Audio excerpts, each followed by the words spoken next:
indongozi ntigira ubwoko, ntigira umuryango, ntigira intara. Ni ndongozi, ubwoko bwiwe ni ndongozi. Aha apotre yobamwe umuhutu n'umututsi n'umutwe ateza kuguma yitwa mbayahaga. Turakeguruka reko mu Burundi tuguma twunze ubwo ubumwe hagati y'ihanga, ubumwe hagati y'abantu ni ikintu gikomeye. Je nama nimvira ivyo kuvuga ngo amacakubiri vyaratumye nja kurondera mu ijambo ry'Imana, kuko niho hari ibintu vyose.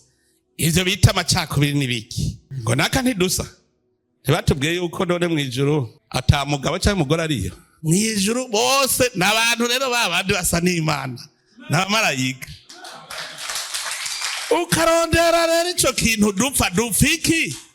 dufiki kibumbano.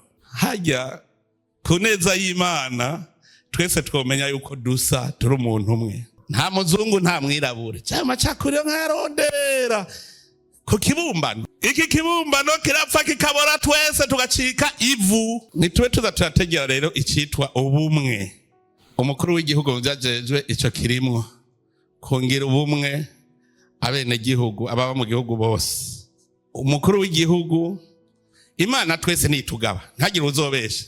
Imana twese niyo mukuru w'igihugu cy'u Burundi. Jewe handi icariho gusa. Imana ivuga iti niwe ntumye ubarogore bakubona.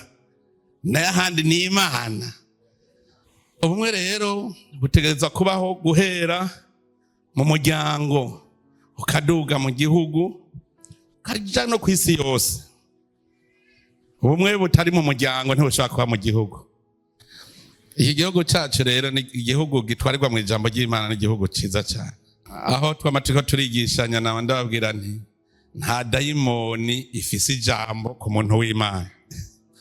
Ko turiho tuvuga ati bumwe mu muryango, bumwe mu gihugu. Baza mugenza uti hari habuze iki kugira ubumwe bw'abarundi bube. Ubu bumwe ntiburyoshe. Ingene ntuze twariyatse uburyohe. Uravye ingene abarundi biyicarira hamwe batakibazanya ngo umuhutu n'umututsi, no mu kuvuga avuze iby'abahutu n'abatutsi ndakora abo bari kumwe. Reka ico ni ikintu gikomeye cyane.